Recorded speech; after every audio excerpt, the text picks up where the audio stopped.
Good morning जी, मैं हूं अब्बास शबीर। उम्मीद है आप खैरियत से होंगे। पाकिस्तान ने हमेशा बड़े खुले दिल का मुजाहरा किया है। स्पेशली स्पोर्ट्स में कभी भी पाकिस्तान ने पॉलिटिक्स को इन्वॉल्व नहीं किया।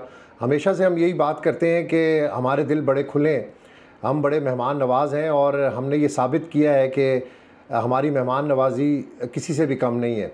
बाकी जो इश्यूज़ हैं वो अपनी जगह पर हैं, लेकिन हमेशा स्पोर्ट्स को हमने इज़्ज़त दी है। बेशक हम अपने शायद स्पोर्ट्स के ऊपर इतनी तवज्जो नहीं दे पा रहे, लेकिन जो भी स्पोर्ट्समैन पाकिस्तान आए या पूरी दुनिया से कोई भी डेलीगेट्स पाकिस्तान आए, हमने हमेशा उनको बड़ी रिस्पेक्ट दी है, बड़े खुले दिल का मुजाहरा किया है और आगे भी हमने यही करना है, क्योंकि चैम्पियंस ट्रॉफ़ी में पूरी दुनिया के लोगों ने पाकिस्तान आना है।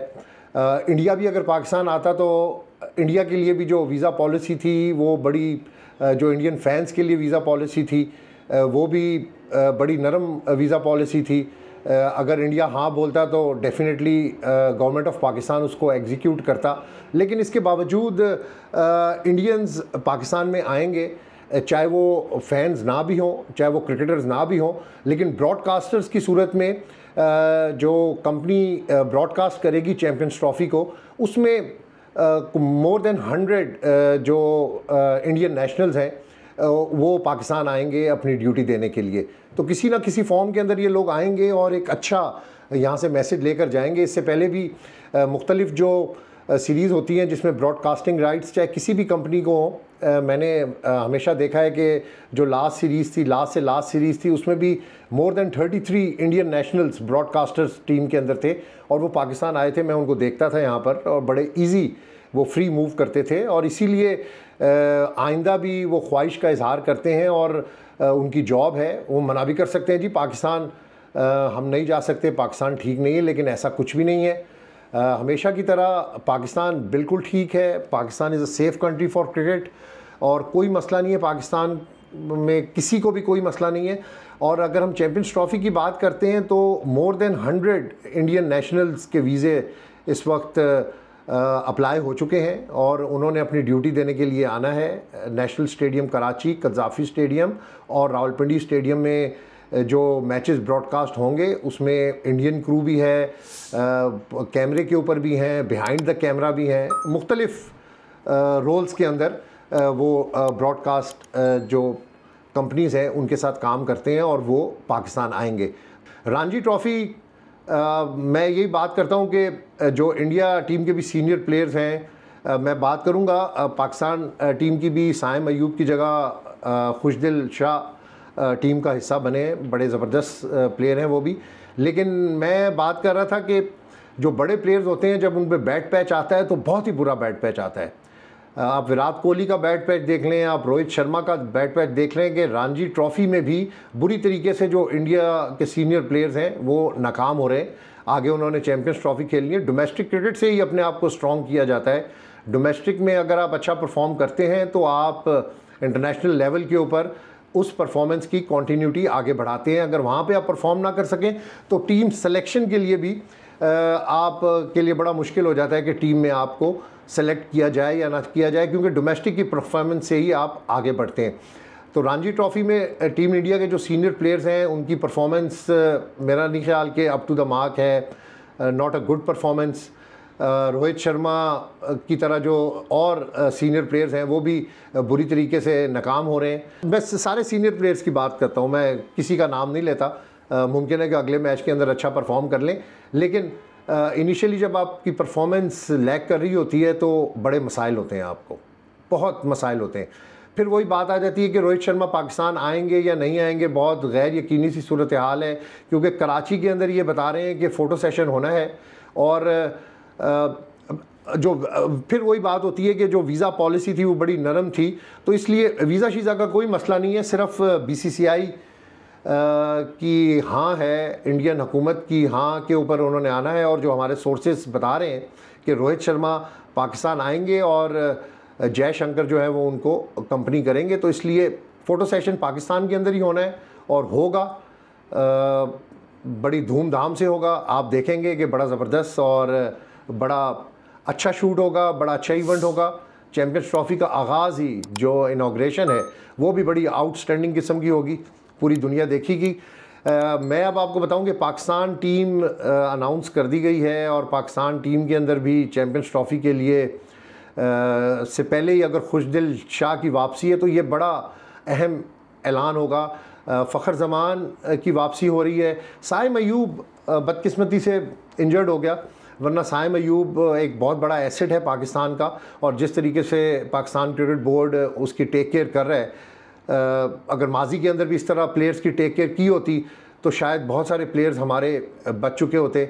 लेकिन इस बार चलें, अच्छी बात है। साइम अयूब, क्योंकि सारे क्रिकेटर्स ने साइम अयूब को एक बहुत बड़ा एसेट करार दिया है, तो इसलिए साइम अयूब का फ़िट होना जल्द अज जल्द ये पाकिस्तान के लिए बहुत अच्छा है।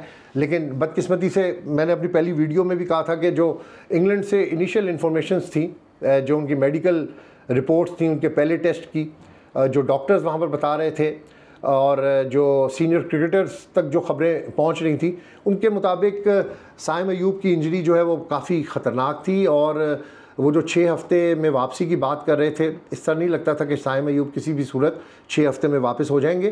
साइम अयूब चैम्पियंस ट्रॉफ़ी में पाकिस्तान टीम का हिस्सा नहीं होंगे। फ़खर ज़मान की वापसी होगी। डेफिनेटली फ़खर ज़मान एक अच्छी रिप्लेसमेंट है साइम अयूब की। अच्छे रिकॉर्ड्स हैं फ़खर ज़मान के। साइम अयूब तो नौजवान क्रिकेटर है, लेकिन फ़खर ज़मान का एक अच्छा एक्सपीरियंस है। तो फ़खर ज़मान की वापसी पाकिस्तान टीम के लिए एक बहुत अच्छा शगुन है।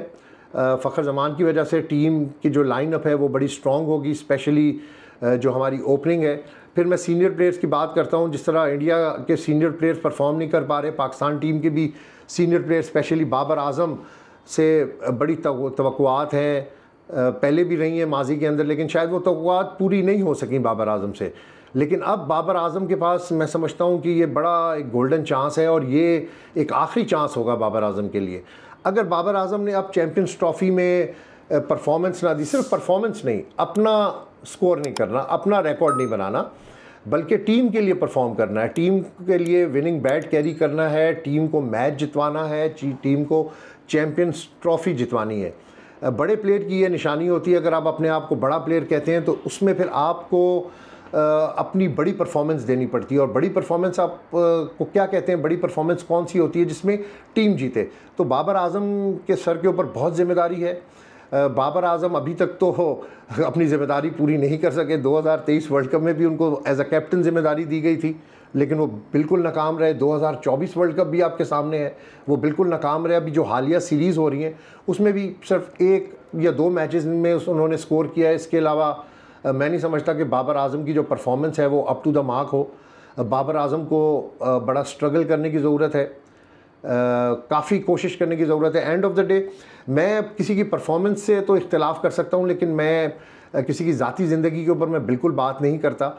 और मैं हमेशा ये बात करता हूँ कि किसी की ज़ाती ज़िंदगी पर इस तरह इल्ज़ामात और कीचड़ उछालना बहुत बुरी बात है। और बाबर आज़म के साथ भी यही हो रहा था। बाबर आज़म एक लॉयल क्रिकेटर है, पाकिस्तान का वो एक एसेट है, उसकी परफॉर्मेंस अपनी जगह पर, लेकिन उस पर एक जो केस, एक गलत सा इल्ज़ाम तराशी वाला लाहौर में बनाया गया था।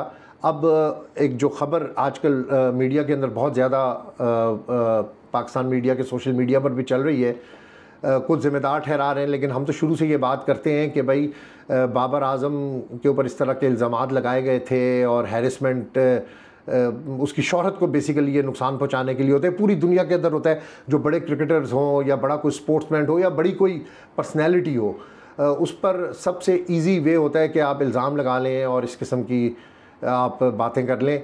तो ये बाबर आज़म के साथ हुआ था, लेकिन जो जज साहब हैं लाहौर के, उन्होंने ये फ़ाइनल कह दिया है कि भाई अगर वो लड़की पेश नहीं होना चाहती तो वो अपने जवाबात दे और इस केस को ख़त्म किया जाए। क्योंकि बाबर आज़म के वकील का मौक़िफ़ है, और बिल्कुल सही मौक़िफ़ है, कि सिर्फ़ और सिर्फ शोहरत को नुकसान पहुँचाने के लिए इस तरह की ब्लैकमेलिंग की जाती है और खामखा के इल्ज़ामात लगाए जाते हैं, हैरेसमेंट के इल्ज़ामात लगाए जाते हैं।